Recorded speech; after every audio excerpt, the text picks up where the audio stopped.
I know you were probably trying to find a location that might fit, and it looks like we just tried to make this fit.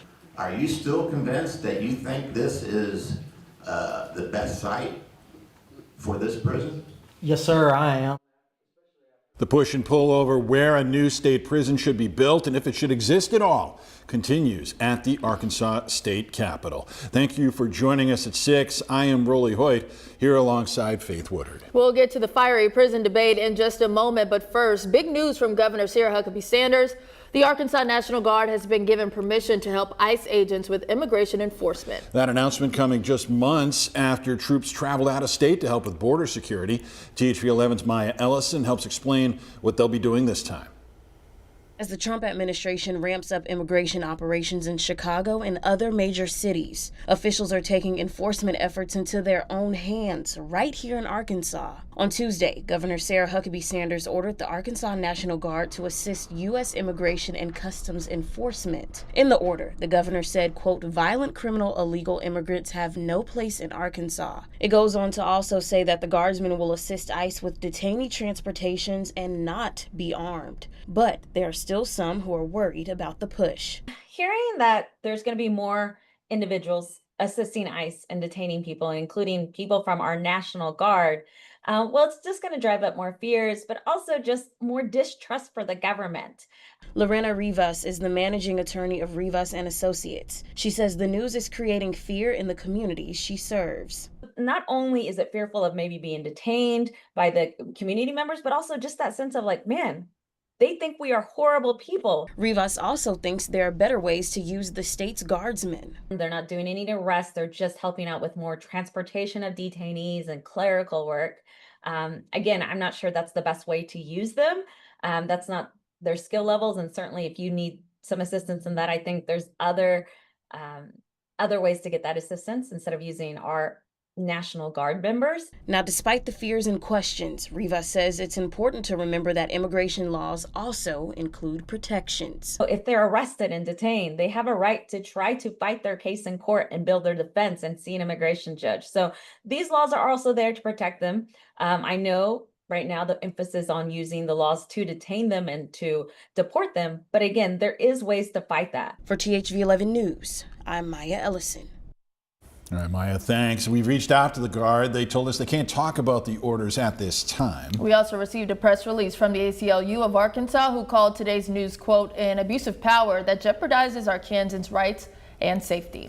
Now to that ongoing will they or won't they at the state capitol as lawmakers lob more concerns at corrections officials about the plan to build a new prison in Franklin County. THV 11's Carter 3 joins us from the Capitol. He sat in on today's meeting. Carter, fill us in.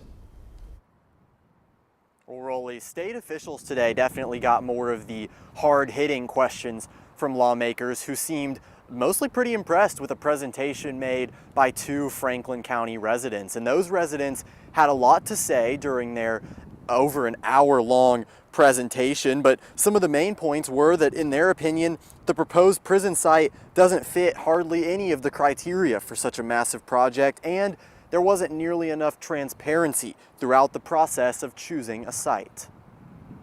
The facts clearly demonstrate that despite the rampant insistence to the contrary, this site is by no means the best site in the state for a new prison. It's less than well-equipped. It's less than ill-equipped for a prison facility, and it presents a myriad of out-of-the-ordinary barriers to building a new large-scale prison. And among those barriers that they brought up, the facility's distance from the interstate, lack of a possible water source, distance from services like fire and medical, and more. And representatives from some state agencies did say today that they still believe the Franklin County site to be the best one. And what's more, they still have to figure out how they're going to fund the prison after the legislature declined to do so earlier this year. Tonight at 10, I'll have a full recap of what all was said in this meeting and what could be next for the proposed prison. At the Capitol, Carter Thweet, THV 11 News. All right, Carter, thank you. Speaking of prisons, an inmate who escaped from one earlier this summer is asking the court to block statements he made after getting recaptured. Grant Harden managed to stay on the run for nearly 2 weeks after escaping through a gate at North Central Unit on Memorial Day weekend. On Monday, his attorneys filed motions asking a state judge to throw out all the statements he made to federal agents when they found him. The defense also wants all evidence they found kept out of court, claiming it came from an illegal search. Harden pleaded not guilty to a state escape charge back in June. His next pretrial hearing is set for October 21st, with a jury trial still on track for November. Well, happening now, September is Hunger Action Month in Arkansas, and local advocates are stepping up to make sure families stay fed all year long. Chief Meteorologist Tom Brannon took a field trip to the Arkansas Food Bank. He looks quite happy there. He joins us live tonight. Tom, what can you tell us? Always say we were just doing picture time here. Sorry if I was looking away from the camera. Kate Jenkins taking my photo. Faith, I don't know, is Rolly wearing any orange today? I saw that you had orange, but was Rolly wearing orange? Both are wearing orange. Fantastic. And orange is kind of the thematic color of the day. It is Hunger Action Day. It's Rice Day. It's Rice Month. It's Hunger Action Month. Kate's going to give us all the details in just a few moments. But first, another gorgeous weather day. Couldn't ask for a better day, right? Temperatures manage the middle 80s. They're only going to go up from there. Skies are mostly clear at this time. Just a few high-level clouds in northern Arkansas. But looking around the state, 80 Fayetteville to 86 down in El Dorado. Everybody else is pretty much in between. Hour by hour tonight, we will see the lows drop off. Not nearly as cool in the morning, but still low 60s. Nice and refreshing. But over the next 3 days, we'll see those temperatures climb back into the mid-90s. I'll have your complete forecast in a few minutes, and we'll talk to Kate Jenkins from the Arkansas Food Bank. All right, Tom, thanks. And the Trump administration's Make America Healthy Again Commission released its first recommendations today. The 20-page report outlines more than 100 strategies focused on children's health. The report targets goals like improving air and water quality, limiting microplastics, removing chemical additives from food, and increasing breastfeeding rates. U.S. Health Secretary Robert F. Kennedy Jr. chairs the commission. A lot of these 128 recommendations are things that I've been dreaming about my whole life. I've been working for in congressional campaigns and presidential campaigns for other candidates. And they get into office and they say, well, we just can't do it. The report also focuses on harm from vaccines, electromagnetic radiation, and fluoride, ideas medical experts have labeled as conspiracy theories. Well, we're following developments tonight on the condition of Vernon Patton, the man who was attacked by a black bear in Franklin County last week. His family tells us tonight they now believe he will not survive his injuries. The attack happened last Wednesday. Patton, who is in his 70s, was working on a tractor on the side of the road when he was attacked by the bear. Arkansas Game and Fish are still testing the animal, with initial results ruling out rabies and other diseases. Officials say this was the first black bear attack in Arkansas in 25 years. In one of the most viewed stories on THV11.com today, Google is the company behind plans to build a $10 billion data center here in Arkansas. That's with a B. A shell company for the tech company bought more than 1,000 acres in West Memphis after the city council there approved the project back in May. The planned center is set to include data facilities, offices, and a new infrastructure support, all to support Google's AI operations. According to the company, the project will more than triple Arkansas's previous record for private investment. Speaking of tech, in case you missed it today, Apple made its biggest announcement of the year. Get ready for the iPhone 17, along with several other upgrades from the tech giant.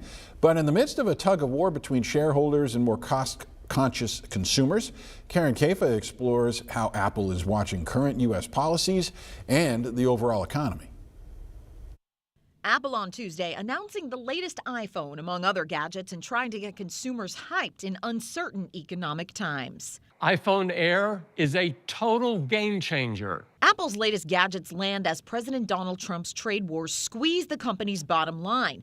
The tech giant expects to take a $1.1 billion tariff-related hit just this quarter, and as consumers eye big-ticket purchases more carefully. It has to be worth it for someone to say, okay, let me trade in my device and get a phone that costs more than $1,000. CNET senior technology reporter Abrar Al-Hiti says Apple's recent offerings and sales have had ups and downs. This does feel like a really critical time for Apple to stand out, whether it's, making its devices more powerful or rolling out something like a thinner iPhone. This is the time for it to say we are still an innovative company. We are still on top of our game. In the tariff environment, Courtney Linwall of Consumer Reports says their price tracking analysts have noticed tech companies overall taking a more conservative approach to new products. Companies are not putting out as many new models, and those models maybe aren't taking as many leaps forward with new features, innovation. So it just seems like in general, there's a bit more perhaps conservatism and like companies are waiting to see. As consumers, Linwall says, reason with the value of an upgrade. Making folks feel like there's something worth it to go out and buy, something exciting to go out and buy. So I'm sure Apple is feeling that pressure.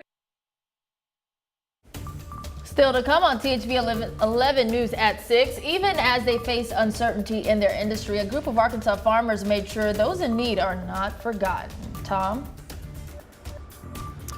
A gorgeous day out there today with a lot of sunshine, and that's going to continue. Dry conditions. The weather's going to warm up. I'll have the forecast, and we'll talk to Kate Jenkins here from the Arkansas Food Bank about Hunger Action Day. It's also Rice Day. We'll return in a minute.